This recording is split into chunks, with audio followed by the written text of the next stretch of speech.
Hello, everyone, and welcome to our presentation today, our Diverse Abilities Dialogues for Early Intervention Awareness. And this is September is Early Intervention Awareness Month.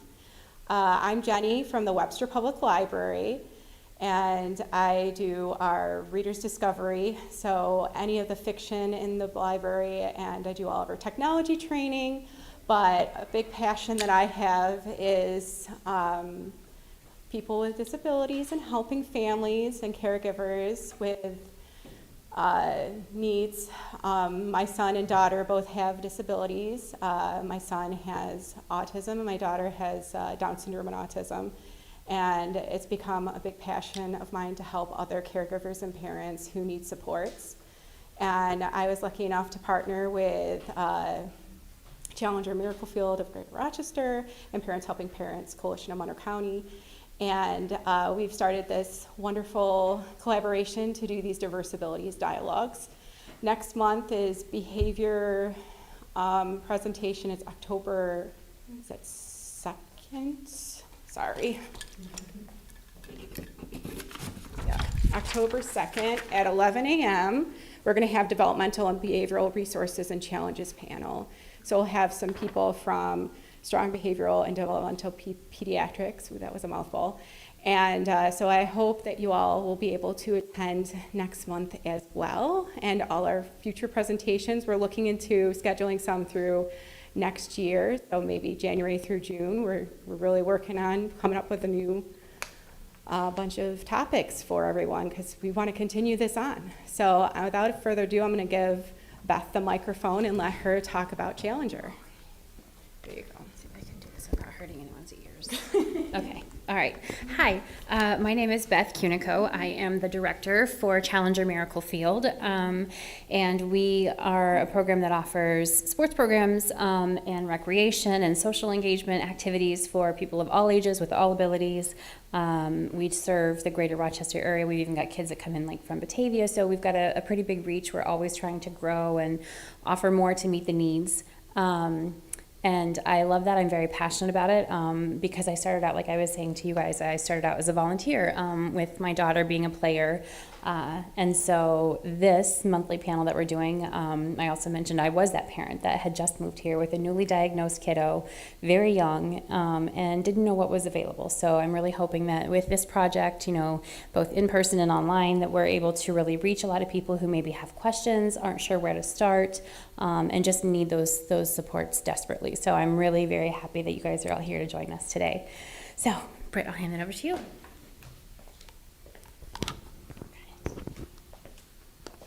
Hello, my name is Brittany Jensick. I am a mother to 21 children, 14 of whom have intellectual and developmental disabilities and medical disabilities. I am also the president of Parents Helping Parents Coalition of Monroe County, which is an advocacy organization aimed at helping families navigate those early days of concerns, delays, questions, diagnoses, evaluations, and then services. We hope to make sure that no family has to feel alone on this journey. We love collaborating with Challenger Miracle Field, with the county, with Parents Helping, or with Parent to Parent, with Step by Step, with the organizations in the community so that we can build a net and nobody's falling through the cracks. That's our big goal. I am really excited about Early Intervention Awareness Month. 14 of my children have utilized the services of early intervention for the last 18-ish years. I currently, for the first time in a very long time, don't have a child in early intervention. I miss the providers. I miss the support that provides to the family. So I'm excited about raising awareness for early intervention. There's lots of activities and events going on this month to do that, and we're excited to see everybody. And I'm really looking forward to hearing the panel and collaborating with everybody to support early intervention.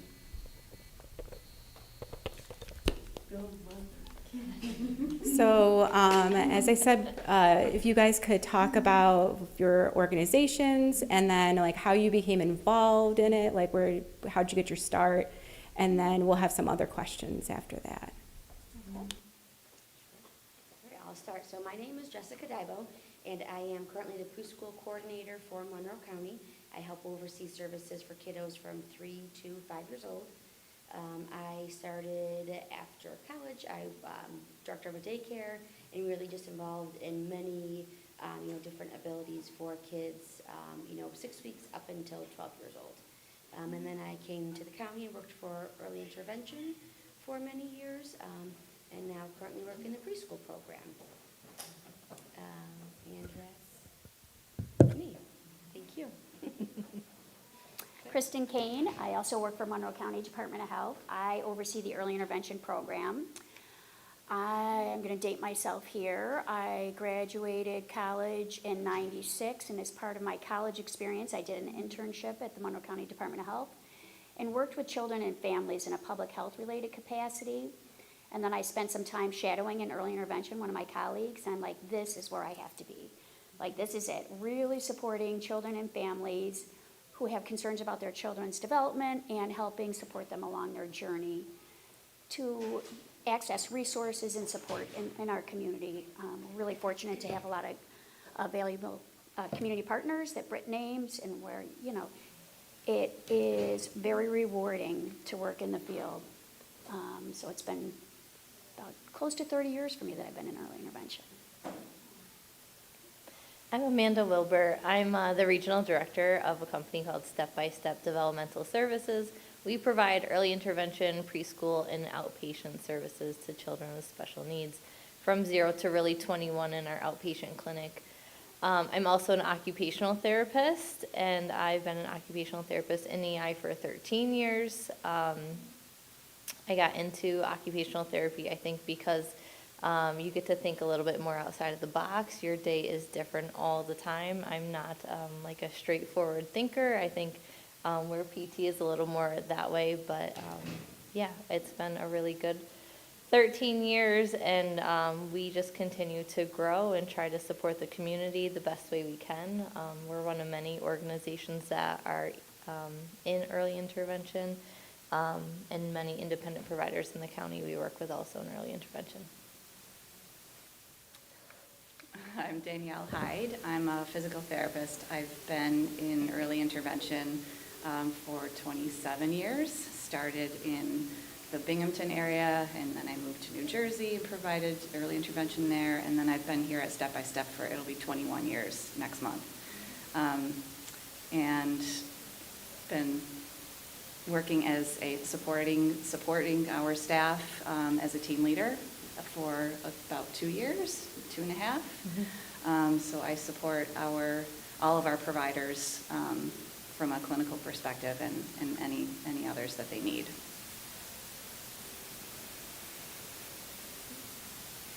Do you have a question at all at this point? Okay, so there's one time. Figure this out. Okay. All right. So I'm curious, just from your guys' perspective, I asked this to all of our panelists. What are some of the biggest roadblocks you guys see when interacting with parents or kids and getting services started, or just along the way? It's a whopper of a question. Yeah. A couple of things. It is, it's hard sometimes for a parent to acknowledge that their child might have a delay or be behind and not where their peers are. So, just to make that first phone call to our program can be really hard. So we have worked, with our intake staff to make sure they're very welcoming and supportive at that first interaction with our families, to support them along the journey. And we've been working hard also with parents, helping parents and parent-to-parent network to partner parents up with other families to help support them along their journey into early intervention. Some of the other challenges that we're aware of is, I think it's, we all are aware of the capacity issues that EI is facing right now in terms of wait times for evaluation and services. I do think as a community we work really hard, our providers, our community organizations, to find different ways to support our families during the times they're waiting for evaluation and services, and offer other resources. Yeah, I would say from my regional director position, it's challenging to retain people in this field. That's like one of the first things that we often run into. We get a lot of young therapists in early intervention. We probably train them for a couple of years and then they move on for whatever reason. It could be because they're looking for the school district hours or a change in field, becoming mothers, whatever. So from that regional director position, therapist retention is really hard for an agency. From an occupational therapy standpoint, I think it's also challenging for families when they get into early intervention. It might be because they had a speech concern and then that evaluation kind of uncovers, thank you, other areas that are also delayed, and that kind of hits a parent too. And we, tend to have to write things that are more negative because we have to show that there's a delay with your child instead of saying like, this is all the things they're really great at. So I think from our side as a therapist, that's hard for us to kind of have to tell parents or show parents. Anything else? It's similar to what Kristen was saying, is that just that whole, the process and the waiting period that families have to go through. I think that can be a bit of a boundary or a block for some. I know that working in the outpatient clinic also, I have had several families come through that are avoiding going into the early intervention process and selecting to go through outpatient instead, because they've been told by others that the wait time is a barrier.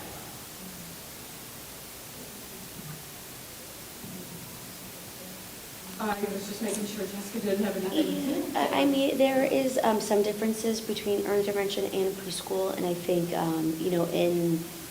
for families in the preschool, they hear that and they think, their child's going to be attending school, and that may not always be what it is.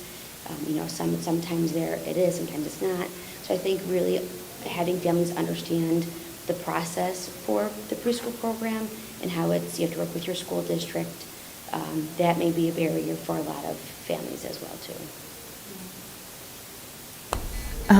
That just, I don't know, reminds me, I know my experience, both of my kids went through EI, and then were onboarded into preschool, and then it was the preschool special ed board that was handling it at the time. And I remember leaving those meetings feeling like my kid was just a dollar sign, and that her, you guys were talking about how you have to kind of write more of the negative things. Well, then I would go to the school, and it was much more of a, well, she's capable of doing all these things, and we're going to minimize any support that she needs. And so that difference is very jarring for parents on that end of it. And so I'm just wondering for you guys what you might recommend to these parents that are maybe going through the same thing for advocating for themselves and their child's needs at these meetings, or other supplemental type of supports you can give the kids outside of the school where the districts may not be willing to provide for them. And I realize that's a loaded question. We don't have to get into the school admin side of it, but just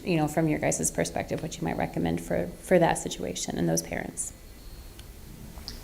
I think from the early intervention perspective, I can start and then you can chime in here. I am hopeful that our service coordination team, when they're talking about the process of transition with our families from EI to preschool special education, that they're explaining the differences in the system, right? EI is very much a family-focused program. The outcomes are family outcomes, right? That's who generates the outcomes. It's not, we ask the families to take the lead in developing those outcomes. So it's really meant to support the whole family as a unit, where preschool special education is educational need-based. So it's a vastly different program. So we're hoping that we prepare families a little bit for that transition, and giving them some resources and support along the way. And then you can talk a little bit about concerns and parent advocacy. Yeah, so parents are allowed to have anybody attend the meeting that they would like to. If they would like to have a parent advocate join them, if they would like, a friend, a family member, we highly encourage the therapists who are working with the child in early intervention, if they currently are, to also attend the meeting. so that they can speak on the family's behalf on, you know, the concerns and how it can relate to an educational need as well. You know, there are things outside of the educational system that are possible. It, you know, depends on the need and what district you're in, you know, where you're located. Those are things to definitely talk to your service coordinator if you are still currently in early intervention, or ask the CPSC chairperson. You know, if there's anything at all that they can recommend.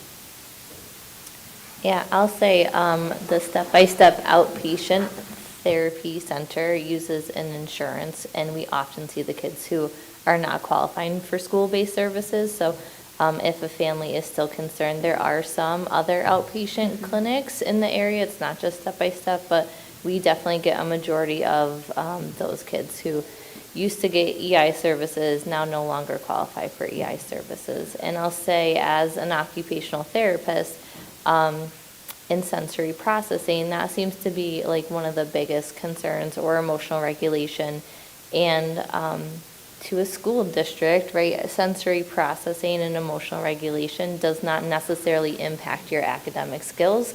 So therefore, they're not really able to support just a sensory concern. So as a parent, hopefully you have support from an OT to say, like, this is what is impacted by your sensory processing skills. These are the academic things that your child will have difficulty with because of this. But, you know, going into a meeting and saying, like, well, my kid has sensory needs, that doesn't really help them help you to get the services that you need.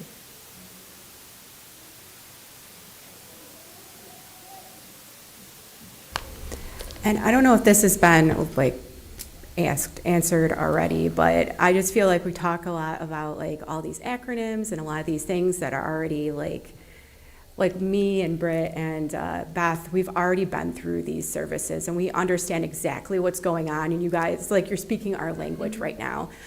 For somebody who is a new parent who may be questioning, like, does my child need something more than I can give them? Like, what do you recommend to that new parent? Like, how do they get into this? Like, what's their first steps kind of thing? Because when my baby was born, when Erica, my beautiful daughter with Down syndrome, it was like she was born with a booklet, like, this is what happens when your child has Down syndrome. Yeah. And it's like, they gave us a step-by-step, and like, step-by-step.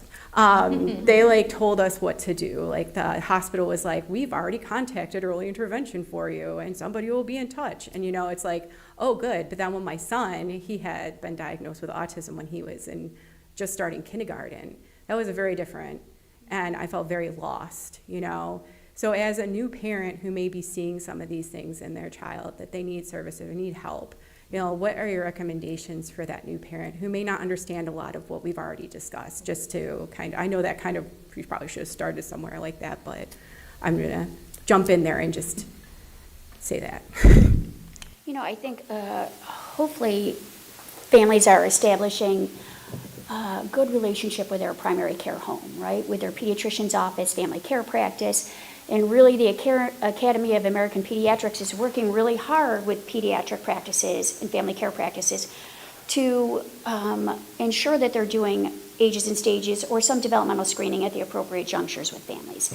So we have seen varying success with that, and I know the state has focused, the federal government has focused on New York State to really support them to move forward with efficacy of screenings. So I think first and foremost is helping our families be comfortable to talk with their pediatrician about any concern they may have about development.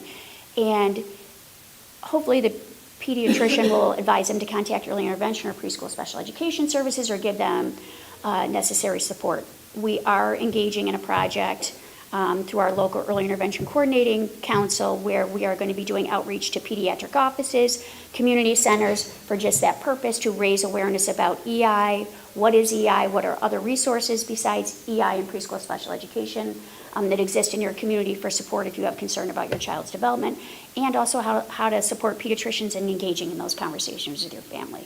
right? How do you start that conversation? How do you even explain what early intervention and preschool special education services are? Because they're a unique program. So we're starting that project, and we're going to start in the zip codes that have been defined as underrepresented or underserved areas, and hopefully target those and just get some better education out there in the community in general. One of the questions that, is this on? One of the questions that I guess that I get asked all the time is about the transition process from EI to preschool.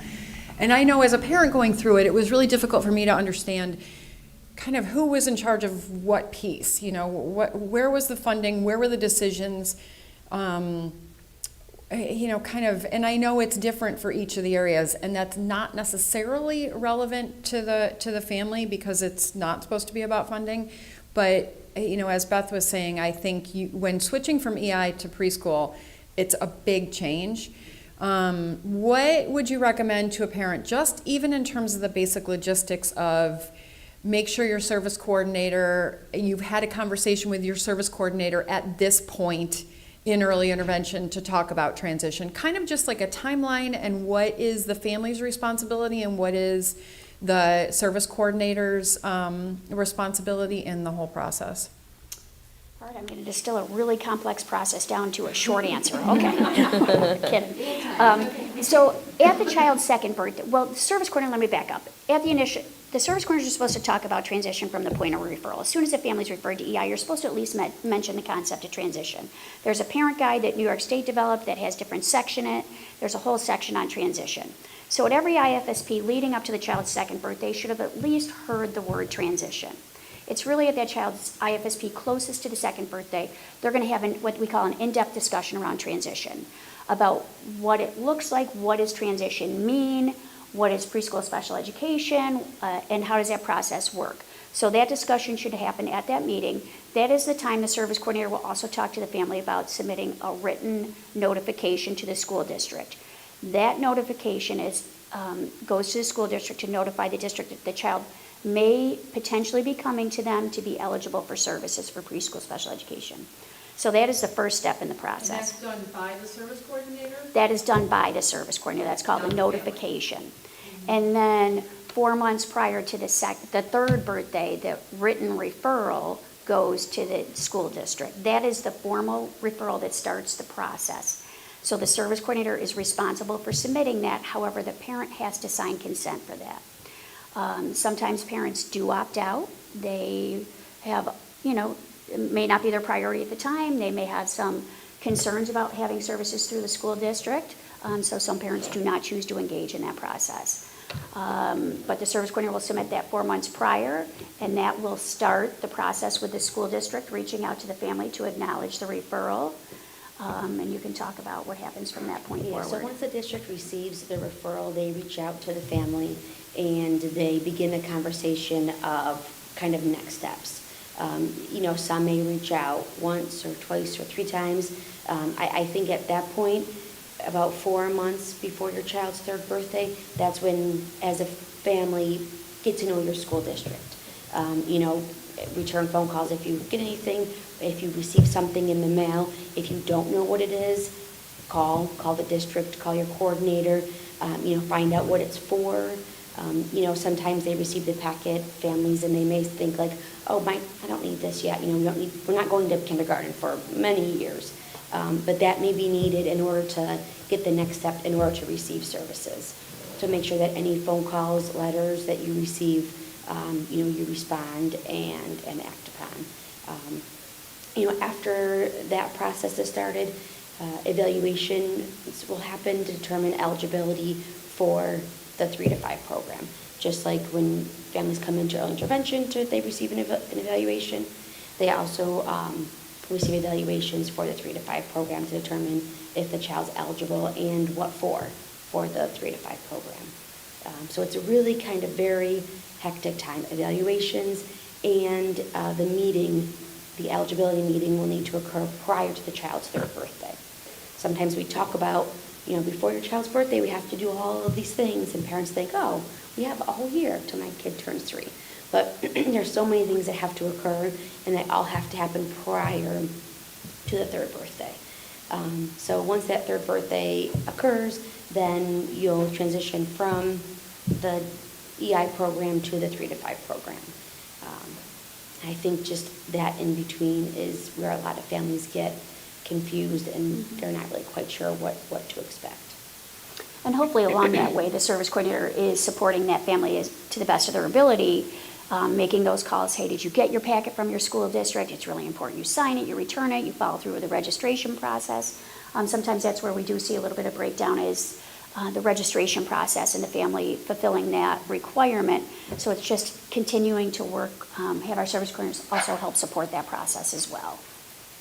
Brittany, I love that question because I want to say like 6 months ago, I was like, Jessica, you need a TikTok about this, right? Like it's so lengthy. Yep. And so you Yep. could just I know. like watch it as many times as you need I know. to. Yeah, something like. Yeah, there are videos on the EI website that kind of help walk you through all of these. So it's A lot easy. needs to happen in a 4-month window of time. And we go above and beyond. We allow we do an extra month with our notification referral for that purpose. We're trying to back it up as much as we can to afford that family time to make that transition successfully. So we sort of all have to work together to make that happen. My daughter's 14, and I, like, just thinking back, I think I missed a lot of that. I had no idea that was all the behind all the workings going on to get us to that point, so. What, if a family is waiting for services and on the capacity list, we've had several families ask us, I guess I'm just confirming that they still, if they've qualified for services, they still have a service coordinator, correct? That is correct. And if a family doesn't know who their service coordinator is, where should they call to find out that information? They should call me. They should call 753 KIDS. Kids. Yes. Or me, yes. Yeah. So they absolutely still have a service coordinator. Our service coordinators, the expectation is they have contact at least once a month on that case. So sometimes, and I do case reviews very regularly, as do the other supervisors. I will see the effort to contact families. Sometimes families are really busy. They might not recognize a number that's coming in. A lot of families don't pick up the phone anymore if they don't recognize the number. But Mailbox certainly, is full. mailbox She is runs full. a So lot, there are yeah. a variety of reasons that, the communication doesn't happen. But certainly, the family should know who their service coordinator is. And if they are unable and need to reach them, they should reach out to our program. Are there families, we were talking about the provider shortage, and I know that evaluations are tough too. Are there families that are struggling because they can't get the eval that they need in time, or are those evals happening in order for the transition from EI to PSE to preschool special ed? Are those evals happening in a timely manner enough that the services are continuing? Or are there problems there too? And I'm asking that from an advocate's perspective. What can we do to advocate if there are issues at that juncture? There are longer wait times than typical. The eval wait times are longer. We have agencies having less availability, so the few that we do have are less available. I think that's why filling out that paperwork, getting back to your school district, if you haven't received anything or if you have questions, call your coordinator, call your district.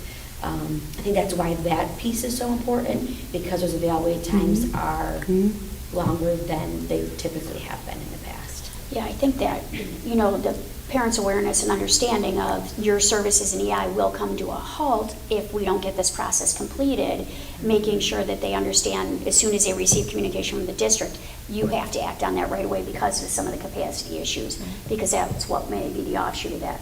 When the service coordinator sends in the referral to the school district, we have a letter that we mail to each family that says your child has been referred to your school district, and in big, bold print, you will be receiving something from your school district. Please act on this right away. If you do not, your child may end early intervention by their 3rd birthday. So I think, again, working together to increase families' awareness of the importance of all the pieces of the process in that 4-month span of time. And if they felt like they did receive everything on time and submitted it on time and they missed because of the long eval wait time, then call me. Okay. Then that's something that we need to find out what happened in that.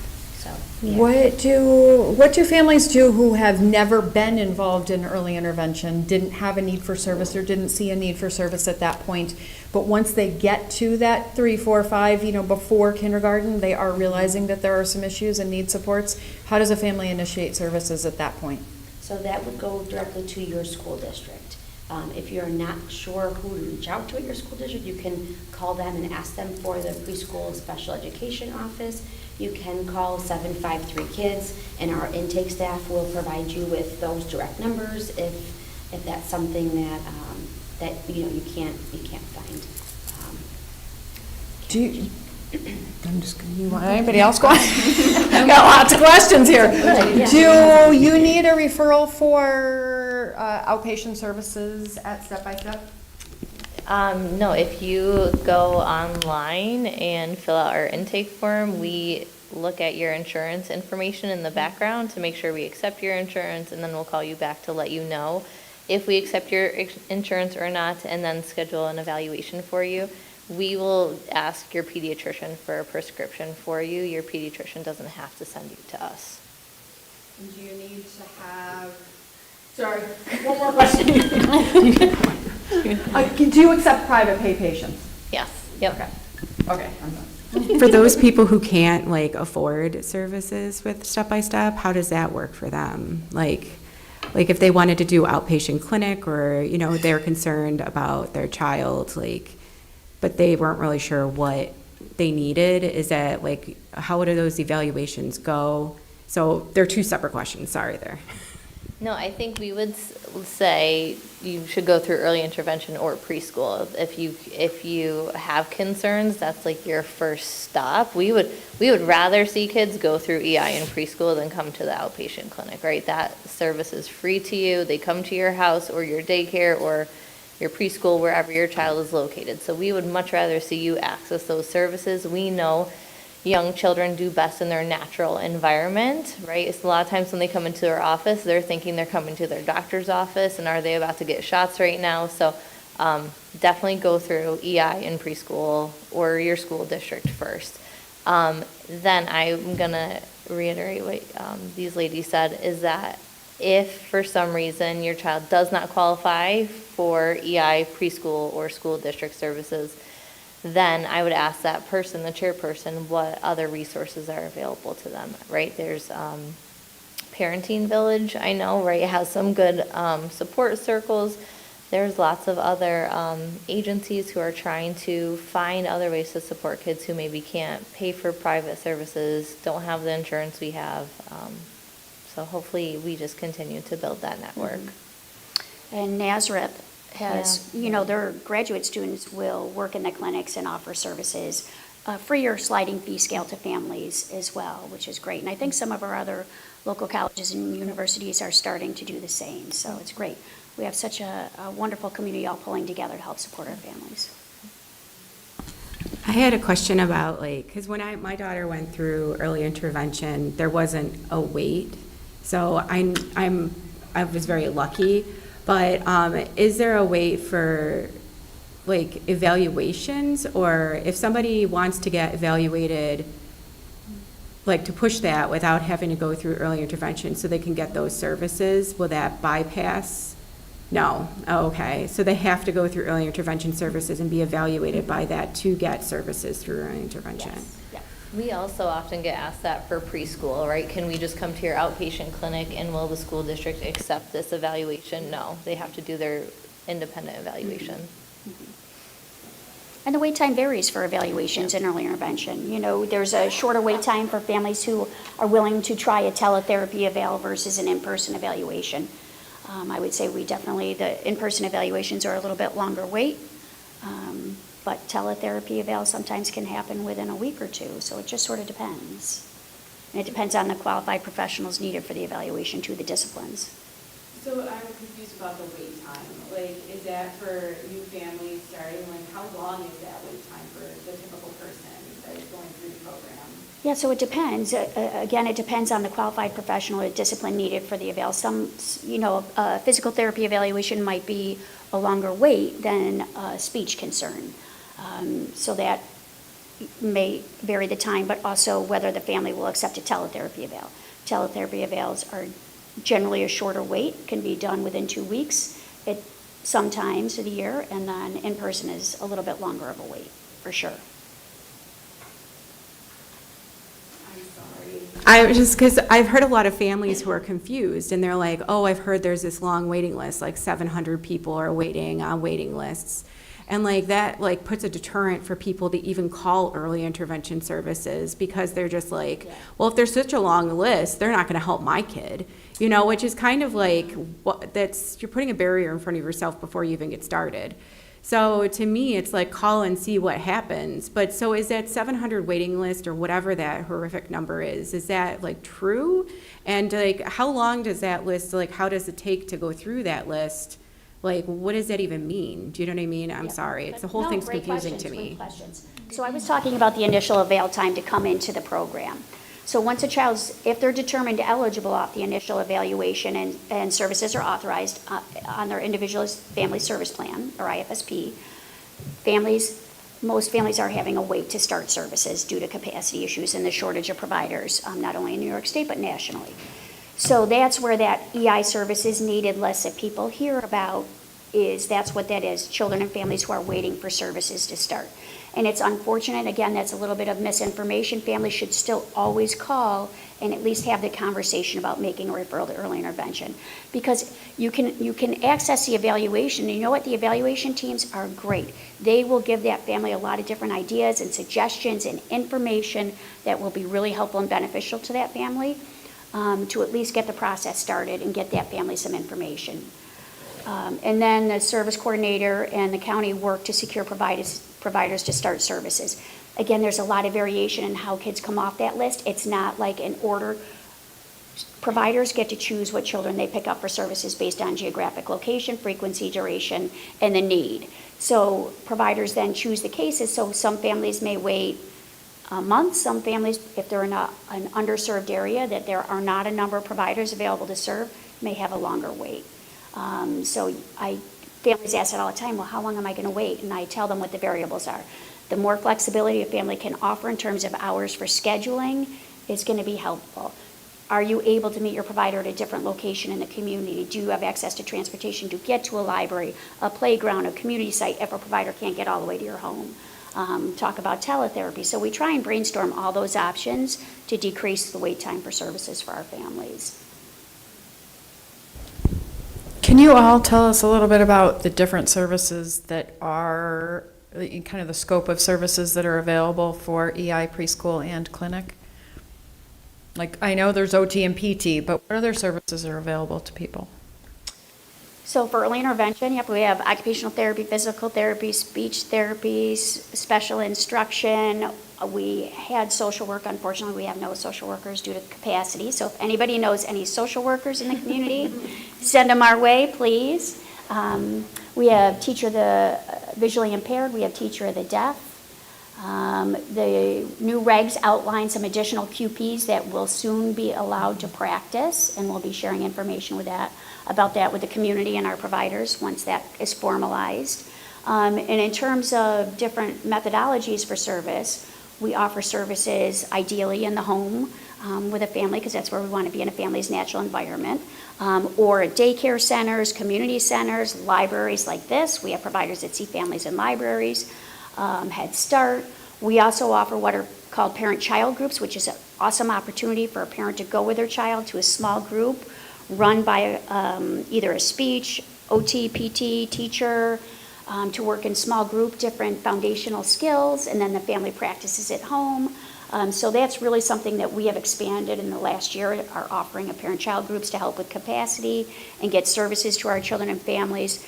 We also have what we call developmental groups, where the child goes without a parent. It's roughly somewhere around 2 hours, and it's run by a qualified professional, and it's a really supportive, enhanced environment that works on a lot of different areas of development in a structured setting with a small group of children. So those are the different type and facility. We offer services in a facility setting, which is great for families who have access in transportation to get there. We also have bus passes available for those families who do not. All right, you're gonna make me think here. Okay, so for preschool, we have a lot of the same of what EI has, speech, OT, PT, TOD, TVI. We also have music therapy, Assistive tech? assistive tech, special instruction services. And then there's kind of a continuum after those, what we call related services. In addition to that, there could be also approved services at an integrated classroom setting where a child attends, a classroom setting could be 2, 3, 5 hours long, with children who are also receiving services, in addition to children like a general education setting as well too. And then from there on, we have our special class settings, and those are children who only receive services in a smaller class size. I think that's the majority of preschool services. Thank you for the reminder about assistive tech. I forgot to list that one off for EI. Yeah, we offer assistive technology services and equipment. If there's a child who's determined to need equipment, a walker, a gait trainer, a wheelchair, a communication device, orthotics, splints, we can provide that equipment for families in early intervention. And then the services to support the use of that type of equipment. We also work a lot with the Loan Closet in the city. They house different equipment that families have given back to be used by other families. Is pool therapy still ever approved? Pool. I'm sorry? Pool therapy, is Oh, that ever still, is it still? We do CPR? still have some pool therapy available, aqua therapy for children who land PT isn't quite getting them to where they need to be. So we can take a look and do an evaluation to see if that is something that will work for that child and family, and then authorize the services if it's appropriate. Good reminder on that one, too. All right, and then Step by Step's outpatient clinic has PT, OT, and speech therapy. We don't have special instruction or any of the other great services that are available in the county. You still do the feeding therapy as well? Thank you. Feeding, also feeding, yep. Yep. And I would say we have a very, very large population of like infant feeding. We have a specialist who does breastfeeding, bottle feeding, transition to solids, so like very early on feeding. She's great with kids with like medical complexities, kids who have like muscle tone needs. So yeah, we have the feeding piece too, and then we have older picky eaters as well. Yeah, the feeding thing is really important, because when I first had Erica, she couldn't feed in a specific way, and so people from Yeah. Step by Step came to our house through early intervention and like showed us how to properly feed her Yeah. her where she needed to be. So I was thinking how big that change has happened since she's been a baby to now 7. And like, if we hadn't had those early steps, then what would have happened? You Yeah. know, it's like, we really needed those things before she became a preschooler. Yeah. No, my question is kind of related to that, because I was thinking back to, okay, even before you get to the process of reaching out to say, hey, I think my child needs an evaluation, I'm just thinking about myself when my daughters were born, how, you're lost in that new parent world and you're trying to figure things out and you're not really sure, and it's hard to trust that instinct that, hey, something's not right. And I know we mentioned talking to your pediatrician and provider and stuff, but I'm just wondering if you guys see any kind of common threads there as far as maybe a gap or things that parents may be noticing and kind of questioning. Is this something that needs more attention, or is this normal? Like, I'm wondering if you could speak to that, just that sort of very early on concerns and what you guys tend to see on your end of it with that. I'm gonna say you should follow your gut, like anytime. You don't have to wait for your pediatrician. You don't have to wait for your pediatrician to tell you it's okay to call EI. You can call it yourself.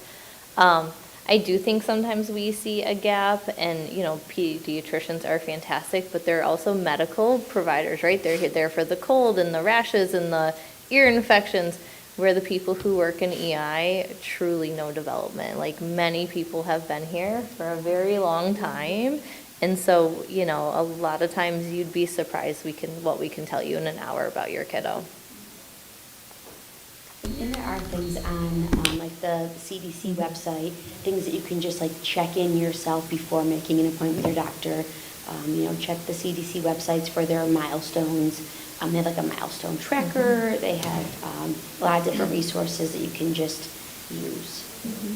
I would not use TikTok. I'm just for that. There's a lot of Transition plan. yeah. Just there's just because somebody feeds their kid that way doesn't mean that's the way you should do it. You should ask a professional.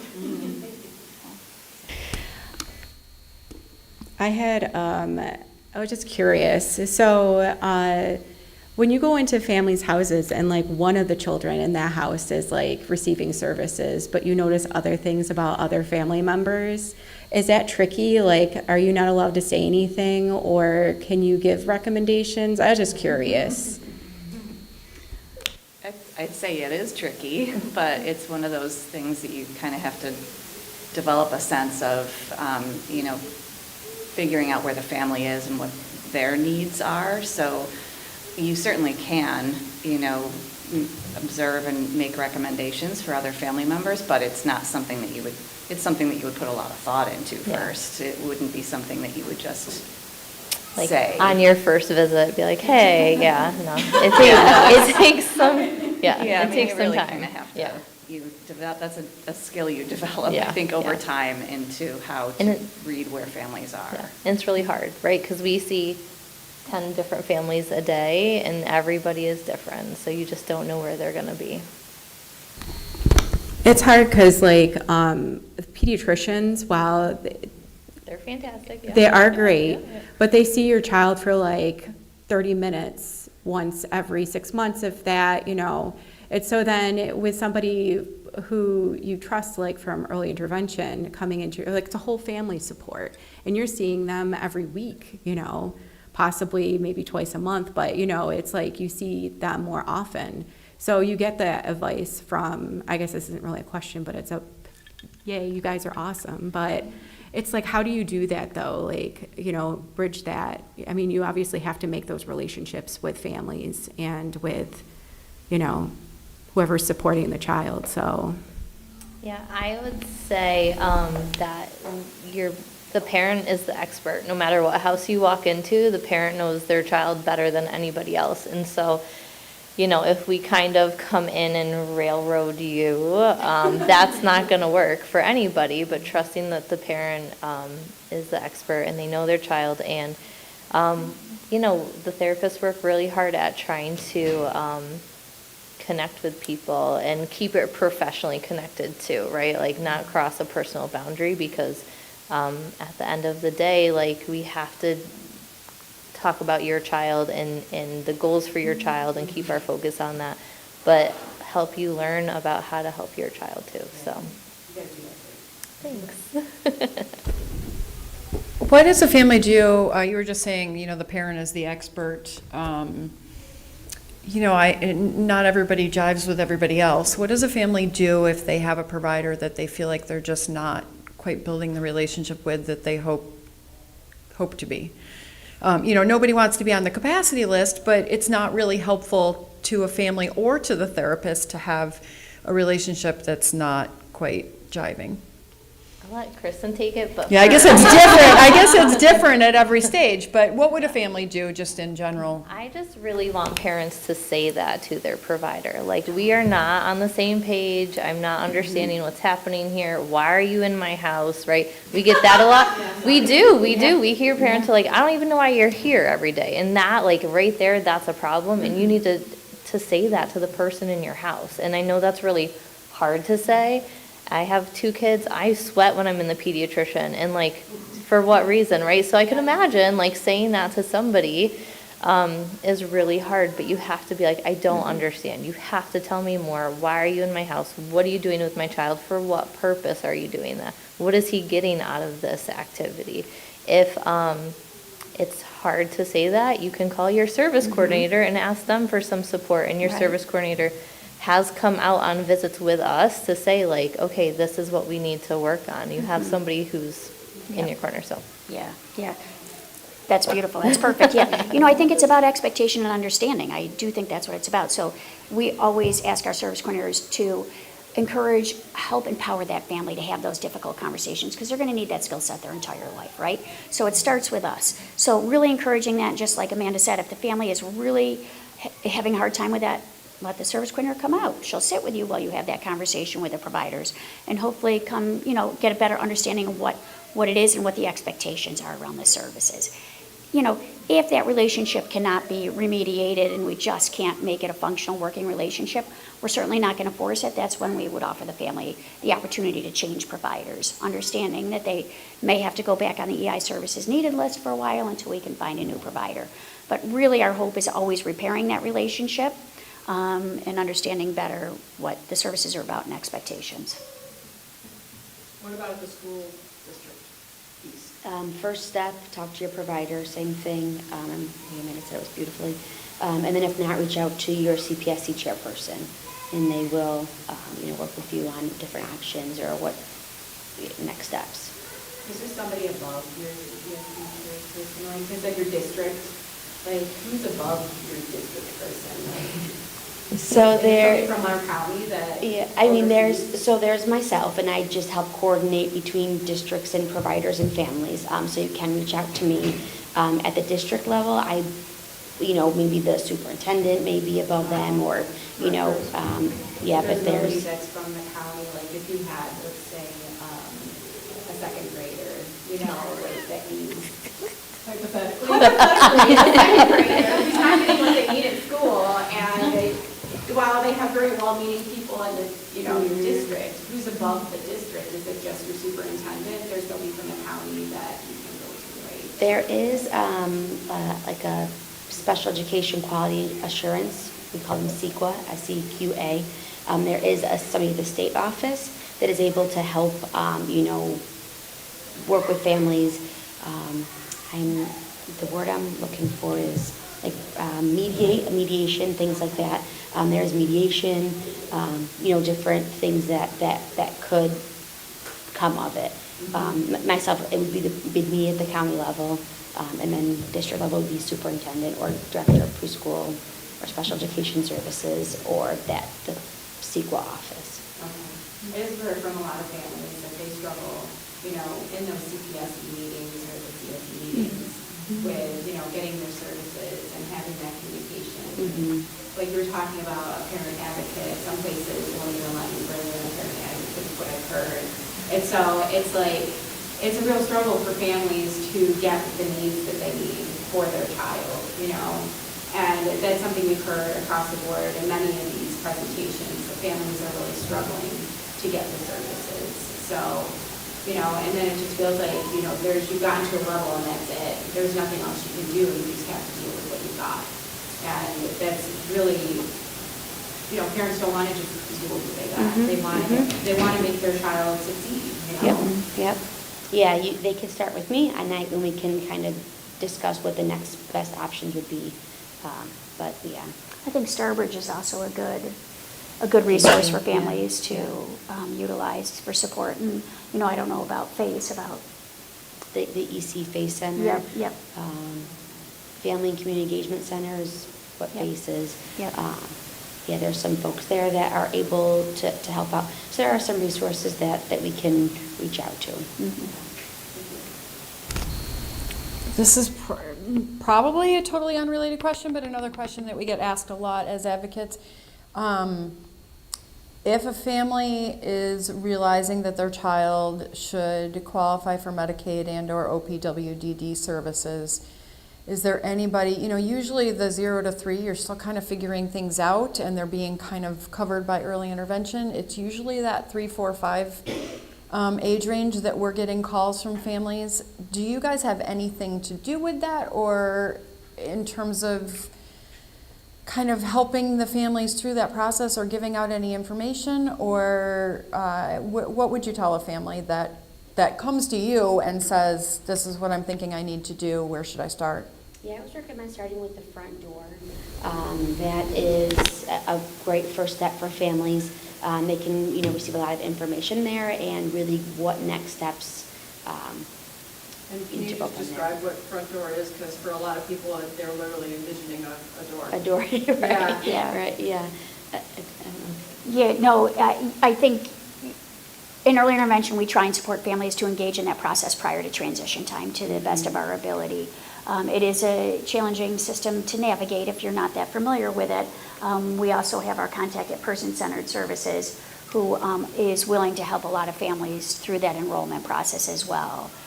But hopefully the families who would benefit from that are getting that information prior to leaving EI. That would be our goal, but certainly I'm not saying the need doesn't arise in preschool years as well. Yeah. Yeah, there's not much relation between preschool and OPWDD.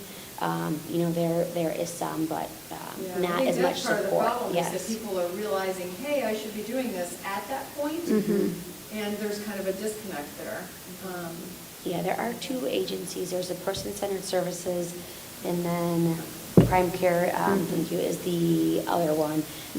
And, you know, you can reach out to either one of those two agencies, or that, like I said, that front door where you'll go and kind of receive that information and talk about next steps there. And I don't know when those are held. And if people just Google front door, something along, I mean, like a phone number will come up for families. Absolutely, yeah, yep, yep.